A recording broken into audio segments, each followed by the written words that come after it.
সুম্মা লাআতিয়ান্নাহুম মিন বাইনি আইদিহিম ওয়া মিন খালফিহিম ওয়া আন আইমানিহিম ওয়া আন শামাইলিহিম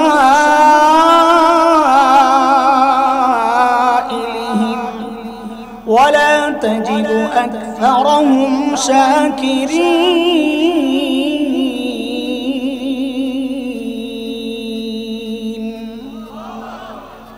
যুবক, আমি দিক বলবো, তোমরা সংখ্যা বলবো। শয়তান বলে আমি ধোঁকা দিব সামনে দিয়ে। বলো বলো বলো বলো, সংখ্যা বলবা। সামনে দিয়ে, পেছন দিয়ে, ডান দিয়ে, বাম দিয়ে, কটা হইল? কোন কোন মুফাসসির বলেছেন শয়তানের এই হুমকির অর্থ হচ্ছে শয়তান মানুষকে ধোঁকা দেওয়ার ক্ষেত্রে কমপক্ষে 4টা পদ্ধতি গ্রহণ করে। কয় পদ্ধতি? এর সপক্ষে দলিলও আসছে পরে, ঠিক 2 আয়াত পর সূরা আরাফের 20-21 নম্বর আয়াত। আল্লাহ তাআলা আমাদের বাবা মাকে ধোঁকা দেওয়ার ক্ষেত্রেও যে শয়তান 4টা পদ্ধতি গ্রহণ করেছিল আল্লাহ এটা দেখাইছে। আল্লাহ বলেন, ফাওয়াসওয়াসা লাহুমাশ শাইতানু লিইউবদিয়া লাহুমা মা বুরিয়া আনহুমা মিন সাওআতিহিমা وقال ما نهاكما ربكما عن هذه الشجرة إلا أن تكونا ملكين أو تكونا من الخالدين وقاسمهما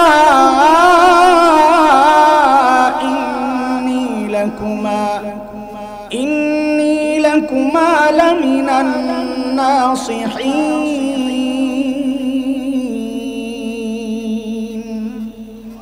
পদ্ধতি কয়টা? তাড়াতাড়ি বললে আমি কথাটাই অল্পতে গুছাইতে পারবো। কয়টা? আগে পদ্ধতিগুলোর নাম মুখস্থ করে, তাইলে দেখানো আমার জন্য সহজ। শয়তান আমার বাবা মাকে ধোঁকা দেওয়ার ক্ষেত্রে কি কি পদ্ধতি গ্রহণ করে ওই পদ্ধতিগুলো আপনাদের সামনে দেখায়া আমরা একটু দেখাবো যে এই সময়ে শয়তান ওই পদ্ধতিগুলো গ্রহণ করে আমাকে আপনাকে এখন কিভাবে ধোঁকা দিচ্ছে। এটা হলো আজকের একটু মিল। বলেন পদ্ধতি কয়টা? পোলাপাইন মুখস্থ করবা। বলো 1 নাম্বার অপব্যাখ্যা। বলেন বলেন পদ্ধতি কয়টা?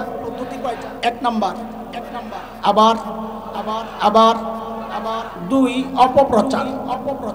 শয়তানের ধোঁকা দেওয়ার পদ্ধতি 2 নাম্বার কি? 3 নাম্বার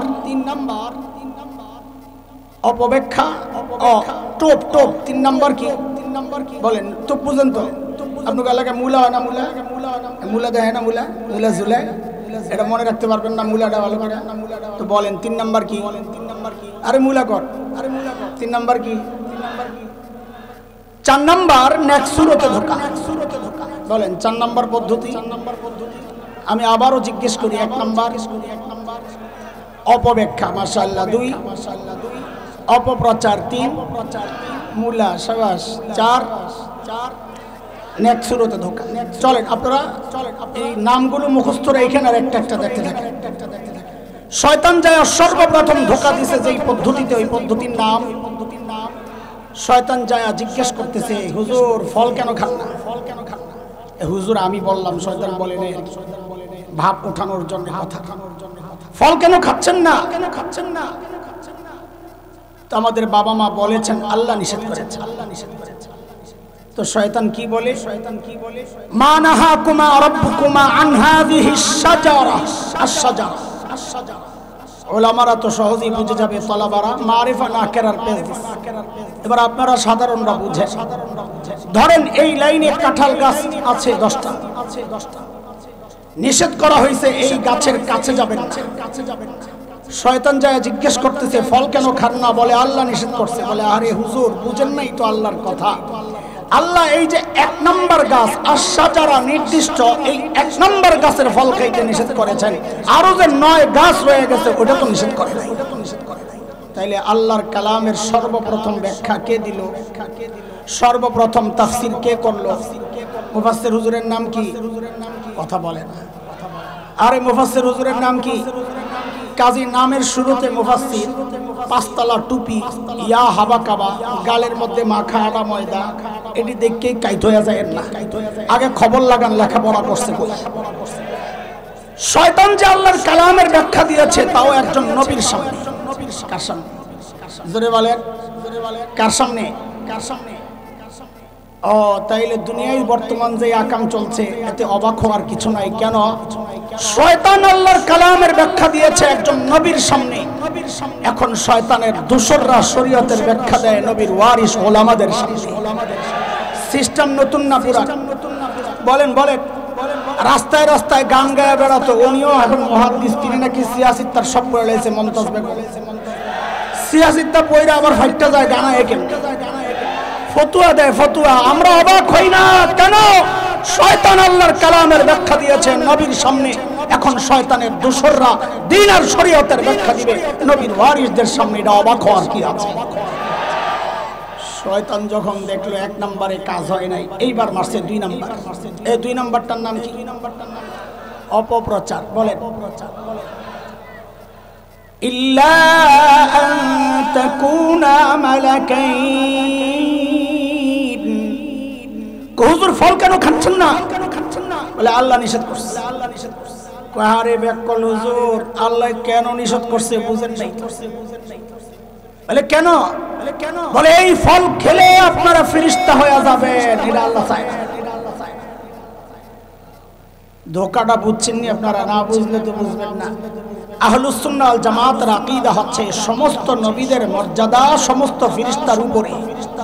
কোথায় কোথায় কোথায় দাম বেশি কার, নবী না ফেরেশতা?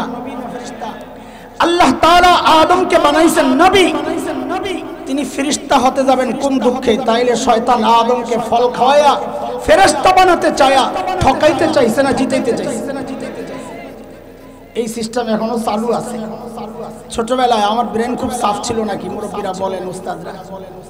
তো যখন ছোট্ট আমি 6-7 বছর, আমরা ধানমন্ডিতে তখন যে বাসায় ভাড়া থাকতাম, আমি 80 দশকের শুরুর কথা বলছি। তো বাড়িওয়ালার মেয়েরা ছেলেরা আমাকে নিয়ে পড়াইতো বাংলা ইংরেজি, খুব মজা পাইতো। একবারে বললে পারে, আরে কি জিনিস এটা? তো আমার আম্মাকে বলতেন, খালাম্মা এই মেধাবী ছেলেটারে নষ্ট করেছে। নষ্ট বুঝছেন আপনারা? নষ্ট বুঝছেন কি? ওই যে আব্বা মাঝে মধ্যে মাদ্রাসা নিয়ে যায়, সায়েন্স ল্যাবরেটরিতে একটা মাদ্রাসা ছিল, এখন মার্কেট হয়েছে, ওখানে নিয়ে যায়। সপ্তাহে একদিন নিয়ে গেলে আর 5 দিন আর যাই না, আমার খুঁজে পাওয়া যায় না। ওই বয়স চলতেছে তখন। ওই সময় বলা হয়েছে আমাকে যেন মাদ্রাসায় দিয়ে নষ্ট না করা হয়। আমি বড় দেশের ডাক্তার হতে পারবো, ইঞ্জিনিয়ার হতে পারবো। এই চক্রান্ত এখনো চলছে ঘরে ঘরে। শয়তান চাইছে নবীকে ফেরেশতা বানাইতে, আর এখন শয়তানের দোসররা চায় আলেম না বানায়া ডাক্তার আর ইঞ্জিনিয়ার বানাইতে। দেখেন ডাক্তার ইঞ্জিনিয়ার সব রাগ করে না, আপনাকে শ্রদ্ধা, আপনি না হইলে আমি চলবো কেন? কিন্তু আমার যে সন্তানকে আমি মাদ্রাসায় পড়াইতে চাই তাকে আপনি বাধা দিতে পারেন না। বাংলাদেশে বহু ডাক্তার বেকার ঘুরতেছে, আগে চাকরি দেন, এরপরে আমার ডাক্তার বানাইতে আসেন। বহু ইঞ্জিনিয়ার বেকার ঘুরছে, আগে ওদেরকে চাকরি দেন, তারপর কি আলেমকে ডাক্তার বানাইতে আসেন। এই জায়গায় আর কথা বললাম না। বলেন পদ্ধতি কয়টা? 1 নাম্বার, 2, 3 মুল্লানা শয়তানের পর কি বলে? আও তাকুনা মিনাল খালিদিন।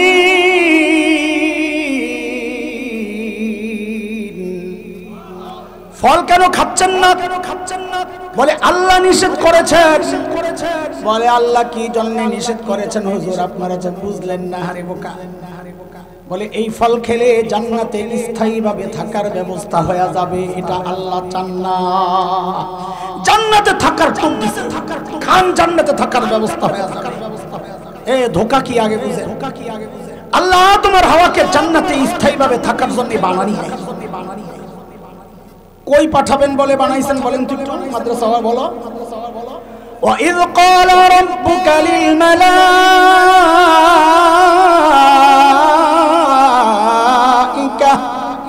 إِنِّي جَاعِلٌ فِي الْأَرْضِ خَلِيفَةً। আল্লাহ কই পাঠাবেন বলে বানাইছেন? জোরে জোরে কোথায়? দুনিয়ায় পাঠানোর জন্য বানাইলে মাঝখানে আবার জান্নাতে ঘুরাইতে নিছেন কি জন্য? যে দুনিয়ায় করোনা চলতেছে, জান্নাত থেকে দুইটা টিকা দিয়া যান। কথা বলে না, কথা বলে না। বিশাল এলাকা, মাঝখানে কোনো গ্যাসের পান নাই, গাড়ির গ্যাস লোড করে যান, তেল লইয়া যান, নাইলে রাস্তা আটকে যাবে। কথা বলে না, কথা বলে না। তো জান্নাতে কি জন্য ঘুরাইতে নিছে? ঘুরাইতে নিছে এর ছোট্ট দুইটা ব্যাখ্যা বলি, কারণ সময় কম। গ্রামের মেয়েরা যখন মুরগি আনে পালার জন্য, বাজার থেকে নতুন আনছে, আইনাই কিন্তু মুরগিটারে ছেড়ে দেয় না। কদিন বাইদার আদার টাদার দেয়, কেন? মুরগি বাড়িছে নি, বাড়িছে নি। আল্লাহ আমার বাবারে বানাইছেন জান্নাতের জন্য, দুনিয়ায় পাঠাইবেন যে কয়দিন জান্নাতে আটকায় রাখছেন, বাড়িটা চিন্না যান, যাই আবার ঘুরে মুড়ে আয়। আরে বুঝছেন নি কথা? কিন্তু এর চেয়ে সুন্দর জবাব দিচ্ছেন মুফাসসিররা আরেকটা, সেটা হচ্ছে সূরা তাওবার 111 নম্বর আয়াতে আল্লাহ আমার আর আপনার কাছে জান্নাত বিক্রির প্রস্তাব দিয়েছেন। কিনতে রাজি নি? কে কে রাজি দেখি তো? আল্লাহু আকবার, মাশাআল্লাহ। হাত নামান। এই জান্নাত যে কেনার জন্য রাজি, জান্নাত দেখছেন আপনারা? হ্যাঁ, না দেখে কিনতে রাজি। ওই জন্যই তো নাস্তিক মুরতাদরা বলে আমরা নাকি অন্ধবিশ্বাসী, যা শুনি তাই বলে বিশ্বাস করি। অন্ধবিশ্বাসী না বুঝে শুনে বিশ্বাসী? কই বুঝে শুনে বিশ্বাসী হইলেন? জান্নাত তো না দেখে কেনার জন্য রেডি হয়ে গেলেন। রাখেন মিয়া, না বুঝা খালি বড় বড়। আপনাকে মুরাদনগর মেয়েরে বিয়ে দিলে শ্বশুর বাড়ি দেখার জন্য কে যায়? মেয়ে না গার্জিয়ান? হ্যাঁ, তাহলে তো মুরাদনগরের মেয়েরা ভালো। কিন্তু ঢাকায় দুই রকম মেয়ে আছে। একরকম মেয়ে হচ্ছে মা বাবার বাধ্য সন্তান, ওর সামনে বিয়ের আলাপ হইলে লজ্জায় চলে যায় আরেক ঘরে। সমবয়সী কাউকে পাঠাইয়া দেয়, আম্মু আব্বাকে, আব্বা আব্বুকে বলো আমার দেখার দরকার নাই, শোনার দরকার নাই, জানার দরকার নাই, ওনারা দেখলেই আমার চলবে। কিন্তু আরেক রকম মেয়ে আছে, গভীর রাতে শাহবাগের স্লোগান কন্যা বেড়া করলে বয়ে বয়ে বিড়ি খায়। ওর সামনে যদি কয় হয় তোর জন্য বিয়ে দেখতাছি, একটা ছেলে পছন্দ আমাদের, ও বলবে আমাকে একটু সময় দিতে হবে, বেটার অপশন চুজ করার একটু সুযোগ আমি চাই, আমার আগেরটা ভালো হবে না এটা ভালো হবে, আমি একটু দেখেন। আমি আপনাদেরকে জিজ্ঞেস করি, আপনারা মা বাবার বাধ্য সন্তান না অবাধ্য সন্তান? তাইলে তো কোনো কথাই নাই। আল্লাহ আমার বাবা মাকে জান্নাত থেকে কেন ঘুরায় আনছেন? যেন কিয়ামত পর্যন্ত নাস্তিক মুরতাদদের জবান বন্ধ হয়ে যায় যে আমরা জান্নাত না দেখে কেনার জন্য রেডি হই নাই, বরং আমরা মা বাবার বাধ্য সন্তান। আমাদের বাবা আদম জান্নাত দেখছেন, আমাদের মা হাওয়া জান্নাত দেখছেন, আমাদের আর দেখা তিনটা দিয়া যখন দেখছে শয়তান কাম হয় না, বুঝছি রে হুজুর তো বড় করা। হুজুর আপনার সাইজ করার রাস্তা আমার কাছে আছে। আপনি জায়নামাজের প্রতি আপনার দুর্বলতা আমি জানি, তাহাজ্জুদের প্রতি দুর্বলতা আমি জানি, হিজাবের প্রতি দুর্বলতা আমার জানা, টুপির প্রতি দুর্বলতা আমার জানা। এই জন্য দেখবেন বহু আল্লাহর বান্দা সারা জিন্দেগি ইসলামের বিরুদ্ধে, কিন্তু যেই দেখবেন নির্বাচন আসে আস্তে টুপি টাপি লাগায় হাসান বস্তি হয়ে যায়। কারণ ও জানে এই টুপির প্রতি দুর্বলতা আছে দেশের মানুষের। এটা হচ্ছে এক সুরতে ধোঁকা। খেয়াল করেন, দেখবেন হিজাব টিজাব লাগায় আর আবে অবশ্যই হয়ে যায়।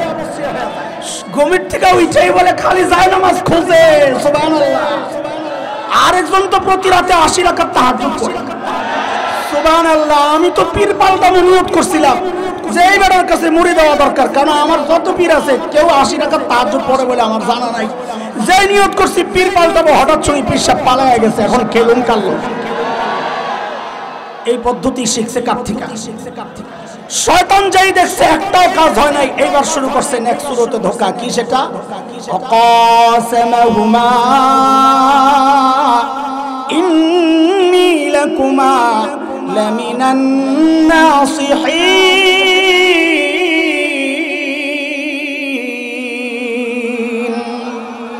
আল্লাহর কসম খায়া কই আমি আপনাকে হিতাকাঙ্ক্ষী হুজুর, আমারে ভুল বুঝেন না। আল্লাহু আকবার। শয়তান যার হিতাকাঙ্ক্ষী হয় তার আর শত্রু লাগে না। ভারত যার বন্ধু হয় তারও যেমন শত্রু লাগে না। এই 16 বছর আমাদেরকে শুধু এই বয়ান গেলানো হয়েছে, ভারত আমাদের বন্ধু। কত কিছু দেয়, গরু দেয়, আলু দেয়, চিনি দেয়, পেঁয়াজ দেয়, দেয় আর দেয়, দেয় আর দেয়। যেই বাংলাদেশ থেকে যাওয়ার মাখন যাওয়ার পাইপটা পোলাবেন 5 তারিখে কাইটা দিল, সব দেওয়া বন্ধ করে এখন খালি হুমকি দেয়, হুমকি দেয়, হুমকি দেয়। শুরুতে খুব গরম, পেঁয়াজ দিবে না, আমরা বলি দিস না, তোকে পেজ লাগবো না কেন? আমরা আপাই শিখাইয়া গেছে পেজ ছাড়াও তরকারি রান্ধন যায়, খামো না তোকে পেজ। যেই মেরুদণ্ড সোজা করে একটু বইছি, লাগবো না পেজ। এখন দেখি বস্তা সামনে লইয়া বয়া বয়া কান্দে। দাদা কি খবর? দাদা দিনকাল ভালো যাচ্ছে না দাদা। কেন, কি সমস্যা? বাংলাদেশিরা পেজ নিচ্ছে না দাদা। তো তোরা খা, খাওয়ার সেই কলিজা নাই, খাইতো কলিজা লাগে। যাদের বাড়িতে মেহমান গেলে ছোট্ট একটা এইটুকু কৌটার মতো একটা মাটির ওয়ান টাইম এই কাপ, এই ছোট্ট, এটার মধ্যে অল্প একটু চা দিবে, চিকন একটা টোস্ট বিস্কুট দিয়ে বলবে কি দাদা পুরোটা খেয়ে নি, দাদা দাদা বলবেন তোরা কথা বুঝছ না? বোন গেছে ভাইয়ের বাড়িতে, ভাই গেছে বোনের বাড়িতে বেড়াইতে দুপুর বেলা খাওয়ানোর টাইম, ভাই কলিং বেল টিপে টিপে টিপে, বোন কথাও কয় না, দরজাও খোলে না, ঘরে কেউ নাই এমন একটা। ভাই বুঝছে কাহিনী, জানালার কাছে যায় বলে দিদি আমি কিন্তু খেয়ে আসছি। দিদি তাড়াতাড়ি দরজা খোলে আর বলে আগে বলবি না, ওরা কি পেজ খাবে, এই জন্য মাঝে মধ্যে ওদের কলিজা শুকাইতে শুকাইতে তো হাড্ডি হয়ে গেছে, রুচি এত নোংরা। মাঝে মধ্যে যখন দেখি সীমান্তে এসে আমার দেশে ঢুকার একটা ভাব লইতেছে, আমি কই এই মুহূর্তকো নাই। কেন? আরেকটা দেশ দখল করার মতো উন্নত চরিত্র, উঁচু মানসিকতা, শক্তিশালী মানসিকতা লাগে, যাদের রুচি এত নোংরা, এরা আরেক দেশ দখল করার মতো হিম্মত রাখে না। এই জন্য আমরা যখন দেখি আমাদের দেশ দখলের হুমকি দেয়, কে কি অবস্থা জানি না, আমি কিন্তু ভয় পাই না। কেন? আমি জানি এটা সম্ভব না ওদের জন্য। বরং তাদেরকে বলি কি বাংলাদেশ দখল করার আগে নিজেদের হাগার জায়গা ঠিক করে, এখনো রাস্তাঘাটে মলত্যাগ করে। বিশ্বাস করেন না আপনারা, আমরা যখন দেওবন্দে যাচ্ছিলাম তখন দেখছি আল্লাহ, ট্রেন লম্বা সফর 36 ঘন্টা, আমাদের যেই ট্রেনে উঠছিলাম অমৃতসরে, দিন যায় রাত আসে, রাত যায় দিন আসে, সময় তো যায় না। সকাল হইলেই জানালার কাছে যাইতাম নতুন এলাকা দেখার জন্য। আয় আল্লাহ, মাঝে মধ্যে যাইয়া জানালার কাছে যাই তো লজ্জায় চোখ ফিরিয়ে নিতাম, এই কি অবস্থা। কেন? দেখতাম কি রেল লাইনে লাইন ধইরা বইছে ফ্যামিলি প্যাকেজ, জুয়ান বুড়া নারী পুরুষ যা আছে এরকম চিকন বোতল একটা লইয়া চুপচাপ হয়ে রয়েছে। বেডিরা ইজ্জত রক্ষায় ঘুমটাটার একটাই না পিছন দিয়া খালি কামসারতা। এরা বলে আমার দেশ দখল কত দেখি। আমি কই কাকু দাদা সাহস করে ভিক্ষা যা, খেলা হবে। আরে খেলবো, ঢোক। ছোটবেলা থেকে যেই জিহাদি চেতনা লালন করছি, প্রয়োগের বাস্তবায়নের জন্য সুযোগ তো পাচ্ছি না। তোরা না ঢুকলে ঢুকে যা। বাংলাদেশ দখল করার হুমকি দাও। মুসলমান কোন নির্দিষ্ট ভূখণ্ডের চিন্তা করে না, মুসলমানের চিন্তা গোটা দুনিয়া ব্যাপী। আলহামদুলিল্লাহ আমাদের স্বপ্ন বাস্তবায়ন শুরু হয়ে গেছে। তাকায়া দেখ, সিরিয়ায় কালিমার পতাকা উঠে গেছে, আফগানিস্তানে কালিমার পতাকা উঠে গেছে। আরে আমার দেশ কি কোরআনের দখল করবি? বরং আমরা তো স্বপ্ন দেখি ইনশাআল্লাহ খুব শিগগির দিল্লির লালকেল্লায় আবারও কালিমার পতাকা পথ করবে ইনশাআল্লাহ।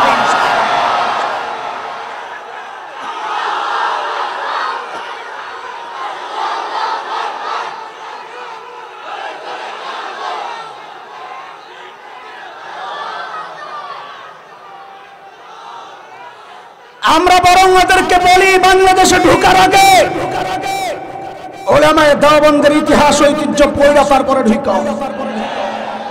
তাদের রোহানি সন্তানরা, শাইখুল হিন্দের রোহানি সন্তানরা এই জমিনে বসবাস করে। আমার কাবির আসলাফের ইতিহাস হচ্ছে উলামায়ে দেওবন্দের রক্ত যখন এই ভূমিতে স্পর্শ করেছিল, ব্রিটিশ লাল কুত্তারা পালাতে বাধ্য হয়েছে। উলামায়ে দেওবন্দের রক্ত যখন আফগানিস্তানের জমিন স্পর্শ করেছিল, রাশিয়ার শেখ লোকেরা পালাতে বাধ্য হয়েছে। সাম্প্রতিক কালে তালেবানের শরীর হয়ে যখন আবার উলামায়ে দেওবন্দের রক্ত আফগানিস্তানের জমিন স্পর্শ করেছে, আমেরিকা নেটো লাল কুত্তারা লাশ গুটায়া পালাতে বাধ্য হয়েছে। এটা হচ্ছে অতীতের ইতিহাস। নতুন প্রজন্মের নতুন পেগাম শুনে রাখ, আবার যদি সুযোগ আসে, তোদের পূর্বপুরুষরা তো পালাতে পেরেছে, আল্লাহর কসম এবার যদি সুযোগ পাই আর তাকে পালাতে দেওয়া হবে না, পালাতে দেওয়া হবে না।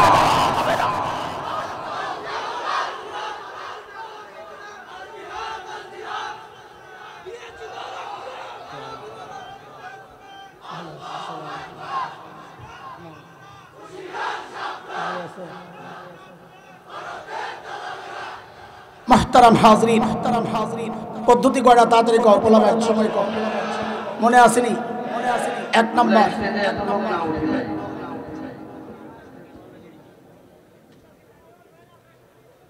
আল্লাহ বলেন, এক নাম্বার, দুই, তিন, চার, সাবাস বেটা। চলেন এবারে একটা পোস্টমর্টেম করি এই সমাজে। আমি বরং বলি কি, সহজে বুঝেন, শয়তানের ধোঁকাগুলো সব পুরাতন, কিন্তু বাটপার হওয়ার কারণে ও খালি নতুন নতুন প্যাকেট সামনে বেশ করে, জিনিস আগেরটাই। বলেন জিনিস কি? সময়ের আলেমদের কাজ হচ্ছে ওই প্যাকেট ছিঁড়া ভিতরের জিনিস দেখায় দাও আপনাকে, ভাই জিনিস কিন্তু আগেরটাই। বুঝে আসছে না কথা? বলেন এক নাম্বার, অপব্যাখ্যার একটা নমুনা আপনাদের শোনাই। দেখেন এই কথা কইস না রে, বাংলাদেশের বহু মাজার আছে, মুরাদনগর তো নাই। আচ্ছা শুন, ওই মাজারে অনেক বাবারা থাকে। সেটা হলো কেউ শেকল বাবা, তালা বাবা, ছালাসা, খেতাসা, বদনাসা, এখন খালি বাকি আছে ফিডাসা। এগুলার চুল দাড়ি মাশাআল্লাহ জটলা দেখলে বোঝা যায় কয়েক বছরেও গোসল করে নাই। তো গোসল না করলে নামাজ কেমনে? নামাজও পড়ে না। এই অপব্যাখ্যার সুযোগ দেখাই দিয়েছে। এদেরকে যদি জিজ্ঞেস করা হয় নামাজ কেন পড়ছ না, তো কব কোরআনে আছে একই নায়া বললে, এই যে অপব্যাখ্যা, একই নায়া বললে নামাজ লাগে না। কোরআনের আয়াত কি? ওয়া'বুদ রাব্বাকা হাত্তা ইয়াতিয়াকাল ইয়াকিন, তুমি তোমার রবের ইবাদত করো তোমার ইয়াকিন আসার আগ পর্যন্ত। সমস্ত মুফাসসির বলেন এই ইয়াকিন মানে হচ্ছে মৃত্যু। ইয়াকিন মানে, আর ওরা ইয়াকিন মানে হচ্ছে অন্তরের বিশ্বাস। আমগো ইয়াকিন আয়া বসে, মোল্লাকে ইয়াকিন আয়া না, এইজন্য মোল্লারা নামাজ পড়ে, আমগো নামাজ লাগে না। শোনেন একটা বিষয়, সূক্ষ্ম কথা। কেউ যদি নিজেকে নবীর চেয়ে দামি মনে করে, চোখ বন্ধ করে বুঝতে হবে এটা শয়তান। কেন? কারণ শয়তানই সর্বপ্রথম নিজেকে নবীর চেয়ে দামি দাবি করেছিল। আনা খায়রুম মিনহু বলে, আমি আদমের চেয়ে উত্তম। কাজী কেউ দুনিয়ার যে কেউ নিজেকে নবীর চেয়ে যদি দামি মনে করে সে কি? জোরে বলেন, আরো জোরে। যারা বলে আমাদের ইবাদত লাগে না, ইয়াকিন চলে আসছে, এরাও শয়তান। কেন? হযরত ঈসা আলাইহিস সালাম কি ছিলেন? একজন। জোরে কোন? সূরা মারইয়ামের মধ্যে হযরত ঈসা নিজের পরিচয় দিচ্ছেন এইভাবে, ক্বালা ইন্নী আবদুল্লাহ আতানিয়াল কিতাব ওয়াজআলানি নাবিয়্যা وجعلني مباركا أينما كنت وأوصاني بالصلاة والزكاة ما دمت حيا। হযরত ঈসা বলেন আমি আব্দুল্লাহ। আমি কি? তবে তোমরাও আব্দুল্লাহ, আমিও আব্দুল্লাহ, বেশ কম হচ্ছে। আমাকে আল্লাহ কিতাব দিয়েছেন এবং আমাকে নবী বানিয়েছেন, এবং আল্লাহ তাআলা আমাকে এক নিয়ামত দিয়েছেন যা আমার সাথে যেটাই সম্পৃক্ত হয় আমি যেখানেই থাকি আল্লাহ সেখানে বরকতে ভরে দেন। বাংলাদেশে এই মুহূর্তে ভয়ঙ্কর সবচেয়ে বড় যে সিস্টেমটা চলছে, এটার মধ্যে অন্যতম একটা হচ্ছে অপপ্রচারের মাধ্যমে শয়তান মানুষকে দিন থেকে দূরে সরাতে চায়। যেমন আপনাদেরকে একটা উদাহরণ দিই। এই যে এখন ডিসেম্বর চলছে, জানুয়ারি চলছে, বহু স্কুল কলেজে দেখবেন খেলাধুলার প্রতিযোগিতা চলছে।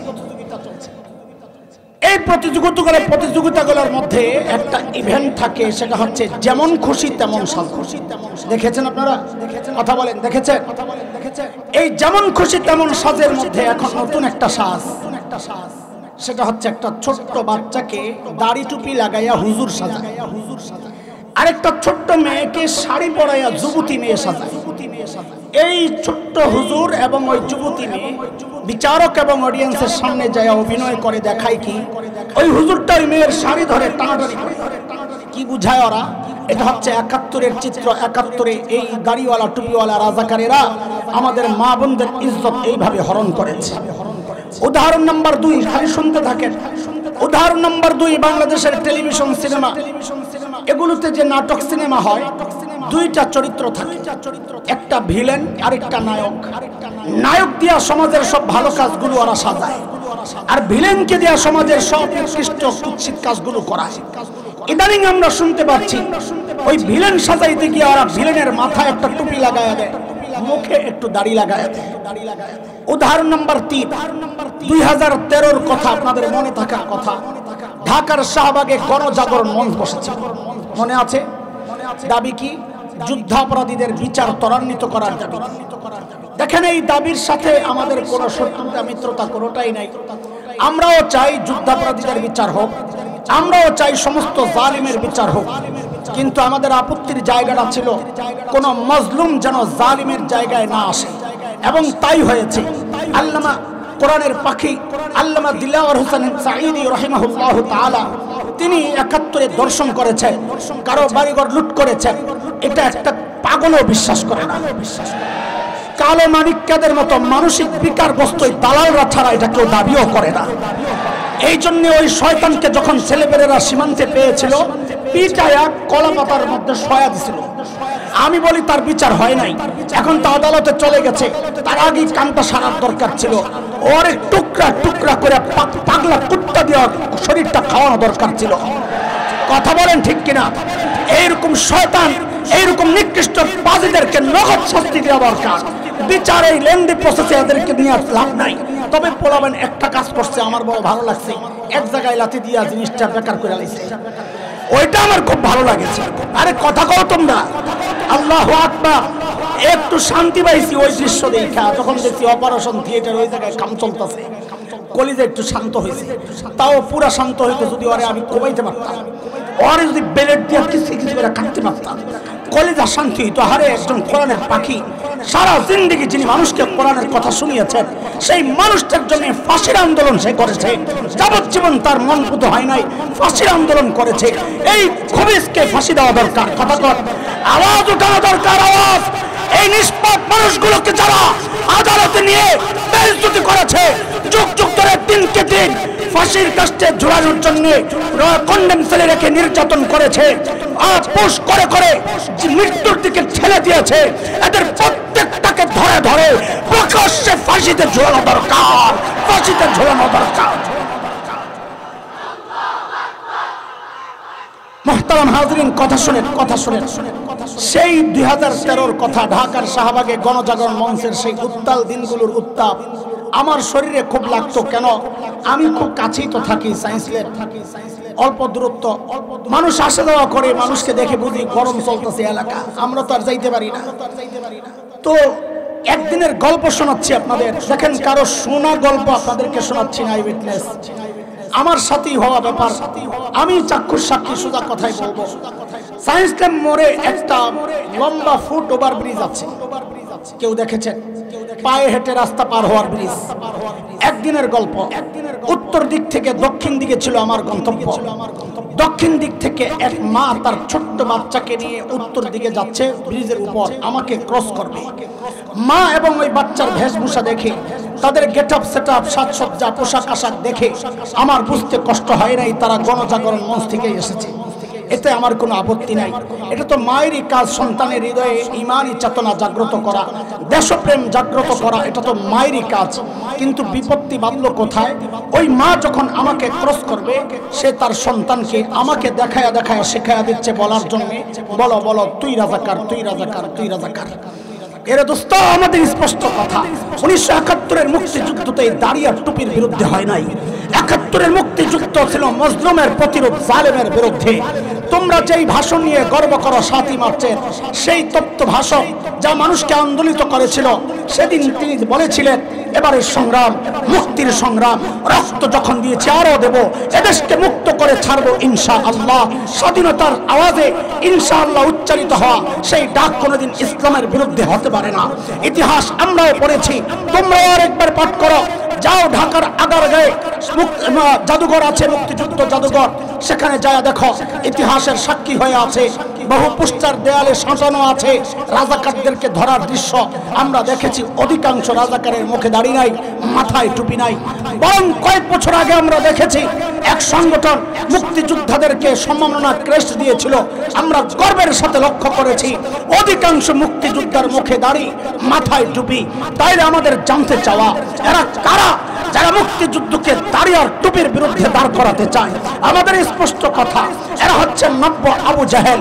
ওই যুগের আবু জাহেলরা নানান প্রক্রিয়ায় চাইতো মানুষকে কোরআন থেকে দূরে সরানোর জন্য। লা তাসমাউ লিহাযাল কোরআন ওয়ালগাউ ফি, এইভাবে বলতো কোরআন শুনবা না, কাউকে শুনতে দিবা না। সূরা হামিম সাজদার 26 নম্বর আয়াত তেলাওয়াত করে দেখবেন। ও দোস্ত, এই যুগের আবু জাহেলরা অপপ্রচারের মাধ্যমে এমন একটা নষ্ট প্রজন্ম তারা তৈরি করতে চাচ্ছে, যেই প্রজন্ম তাদের হৃদয়ে দাড়ির প্রতি ঘৃণা লালন করবে, টুপির প্রতি ঘৃণা লালন করবে। আরে আপনারা কি দেখেন নাই কয়েক বছর আগে আমার বন্ধু, আমার ভাই আল্লামা মামুনুল হক হাফিজাহুল্লাহ নিজের স্ত্রীকে নিয়ে একটু নীরবে সময় কাটাতে যাচ্ছিলেন। মানুষটার উপর পাহাড় সম চাপ সইতে পারছিলেন না। বন্ধুরা সবাই বলেছেন কিছুদিন একটু অফ থাকেন, আপনি তো মারা পড়বেন। অথচ এই কুৎসিত চেহারার মানুষগুলো, ভারতের দালাল মিডিয়াগুলো আমার ভাইকে কি কুৎসিত ভাবে জনগণের সামনে উপস্থাপন করেছে। এগুলোর সব এক জায়গায় কথা, সেগুলো হচ্ছে মানুষের সামনে অপপ্রচারের মাধ্যমে একটা নষ্ট প্রজন্ম তৈরি করবে, যারা আলেমদেরকে ঘৃণা করবে।